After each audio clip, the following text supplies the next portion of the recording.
जालना महानगरपालिकेमध्ये गेल्या काही महिन्यांपासून भ्रष्टाचाराच्या अनेक मुद्द्यांची चर्चा सुरू आहे।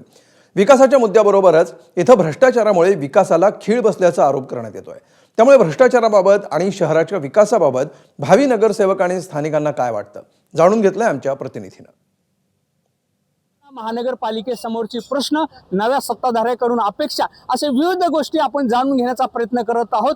आज माझ्या समोर जालन्यातल्या एका महत्त्वाच्या चौकामध्ये महत्त्वाच्या गप्पा मारताना विविध उमेदवार आहेत, विविध पक्षाचे, वेगवेगळ्या पक्षाचं प्रतिनिधित्व करत असताना त्यांच्याकडे काही एजेंडा आहे का हे जाणून घेण्याचा प्रयत्न करणार आहोत। दादा, तुम्ही इच्छुक आहात, काय झालं पाहिजे इथं महानगरपालिकेमध्ये असं प्राधान्याने वाटतं?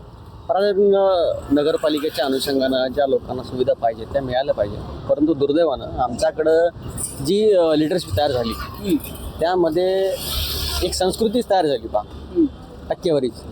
ते टक्केवारी बंद झाली पाहिजे, ज्यांना आमच्या जालना शहराचा विकास होईल। कारण टक्केवारीमधून आमच्याकडे एक आत्महत्या केलेली गुत्तेदारांनी, आणि ह्या लोकल बॉडीज ज्याला आपण म्हणतो, संविधानात दिलेल्या लोकल बॉडीज आपण कॉन्स्टिट्यूशनल आहे, त्याच्यामध्ये हे जे लोकल काम करणारे आहेत इथले गुत्तेदार हे सगळे ठेवलेले लोक आहेत इथल्या निवडून येणाऱ्या लोकांची। त्यामुळे ह्या जनतेची रास्त मागणी इथला क्राईम संपून जावं।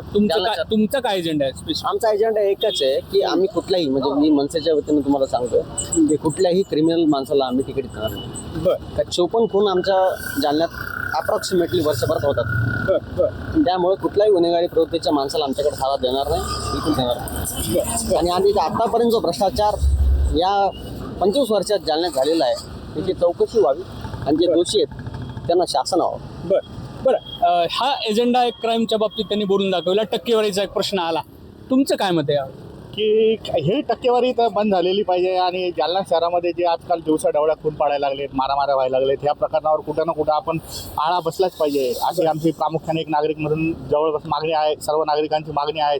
आणि ह्या जालना शहरामध्ये तर आमचं एक स्वप्न एक नागरिक म्हणून की प्रत्येक शहराची गल्लोगल्ली एक किमान CCTVने तरी आपण कव्हर करायला पाहिजे। आम्हाला एक सामान्य नागरिक म्हणून काय सरकारकडून एकच अपेक्षा आहे, वॉटर, गटर आणि मीटर। आमची अजून काय अपेक्षा असणार सरकारकडून? बरं, मी अजून वेगळा प्रश्न विचारतो। तुम्ही तुमच्या वार्ड किंवा प्रभागाबद्दल नाही, एकूणच जालना महानगरपालिकेचे काही प्रश्न आहेत का नाही हे मी तुम्हाला विचार? हो, जालना महानगरपालिकेत असंख्य प्रश्न आहेत। जालना महानगरपालिकेत म्हणजे आता जर तिथं जर गेलं तर आम्ही जे मतदार यादीचा प्रश्न उचलला तिथं तर अधिकारी आणि कर्मचारीच उपस्थित नाहीये। जेवढे अधिकारी आणि कर्मचारी सफाई कर्मचाऱ्यांची लिस्ट लागते तिथं, त्यातल्या अर्ध्याच्या वर कर्मचारी तर सुट्टीवरच असतात। आता 1 वर्ष झाले तर आमदार साहेब निवडून आमचे खोतकर साहेब आल्यापासून जवळपास आतापर्यंत यांनी म्हणल्याप्रमाणे CCTV कॅमेरे बसलेले आहेत। एवढं मोठं जलकुंड साहेबांनी केलेलं आहे, ते दोन्ही याच्यासाठी येतं कामाला।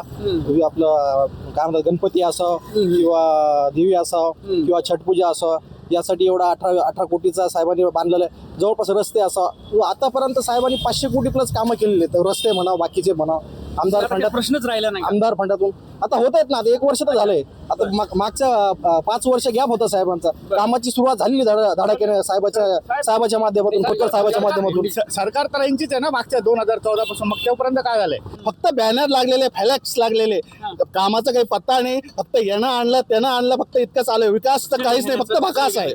आश्रय घ्यायचं व्याज चालू आहे महायुतीत।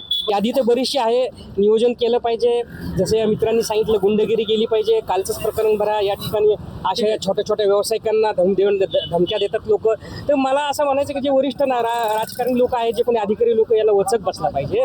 आणि दुसरी गोष्ट, विकासाचा तुम्ही जर म्हणाल तर या ठिकाणी तुम्हालाही आठवत असेल की माझ्या पत्नीनं या ठिकाणी 2 वर्षापूर्वी या भ्रष्टाचाराच्या संदर्भात एक आवाज उठवला होता, परंतु चौकशी प्रलंबित राहिली, हे मोठं दुःख आहे। ही सगळी मंडळी आहे, एक माजी नगरसेवक आहेत, भावी नगरसेवक आहेत, विविध प्रश्न आहेत खरं तर, आणि ते प्रश्न संपणारे नाहीत।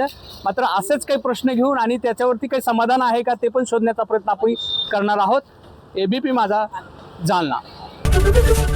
ABP माझा, उघडा डोळे बघा नीट।